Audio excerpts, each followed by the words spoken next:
Apparel Design and Production 2, we'll be focusing on Strand 4, which is where students will use correct sewing construction techniques at the intermediate level, where we focus on Standard 1, which are the different techniques, and we'll be focusing specifically on pleats, how to create them, and the different types. So we have right here our two different pleats that we'll be learning about today. We have box pleats and knife pleats.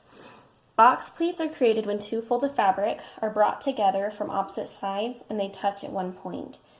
Box pleats, they should be the same depth and width with the folds, and they should just hang perpendicular to the floor.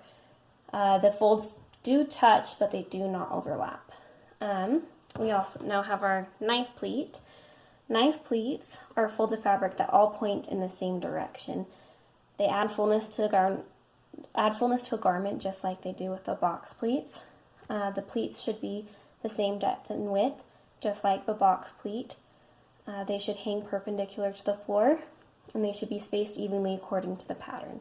And when you have a pattern, they will tell how you should have your pleats and the spacing, and they'll have markings on the pattern for you to mark on your fabrics. I'll demonstrate how to do the box pleat.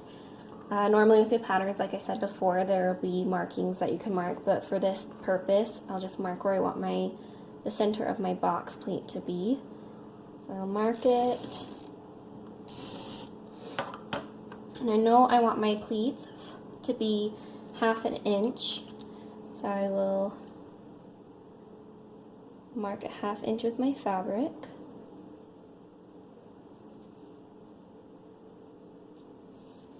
And then I want to keep these down, so I have my pins, and I'll do essentially basting with my pins. So I'll put these in so that the pleat will stay in place while I work on the next pleat part for my box pleat.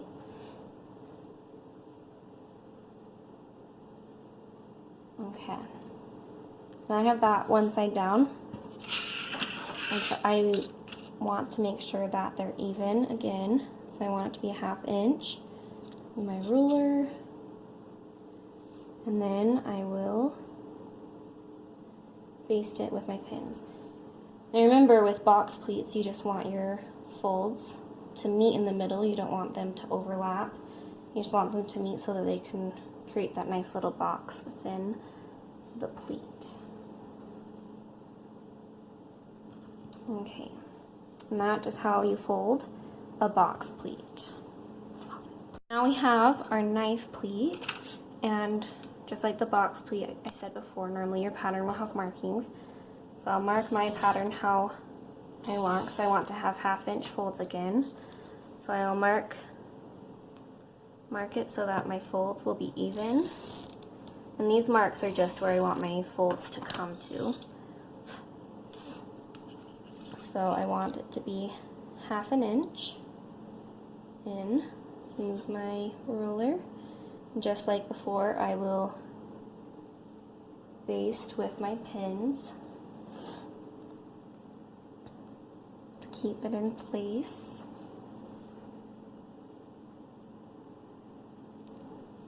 You have to be careful not to poke yourself. Alright, now I have my next part where I want my pleats to be, I don't want them to overlap too much, so I want my pleat to still be 1/2 inch, and how I measured it, I know that my pleat is 1/2 inch when I go from this fold to that fold. So I'll mark it again with pins, or I'll baste it with pins so that my pleats do not come unfolded while I work on the rest of it. And that is how you fold knife pleats. Right now we are going to press our pleats, and so that the folds will stay in place as we sew. I have mine basted with pins, and I can do this because the heads of my pins are glass beads. And so when I use the iron, they won't melt from the heat. But if you don't have the glass heads, you can either hand baste or use the machine baste to keep the folds in place. And then you can remove your pins, and then you can press your product. And so remember, when pressing, it's more of an up and down motion rather than moving side to side. That's ironing. So press, give it a little shot of steam, and it makes a nice crisp folds. Okay, so now we're ready to sew our pleats in, and I'm going to use a 5/8 inch seam just because that's the typical seam allowance.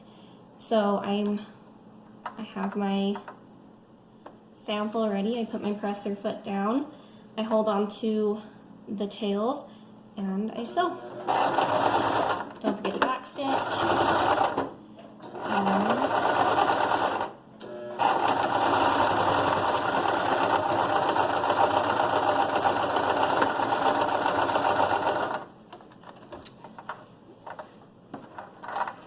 There we go.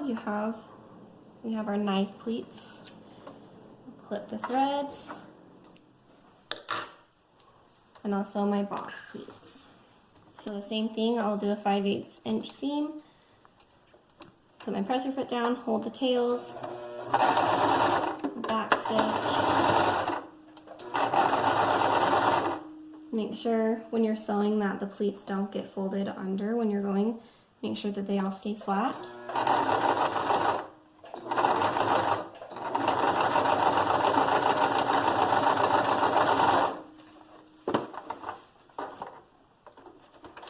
We'll clip those tails.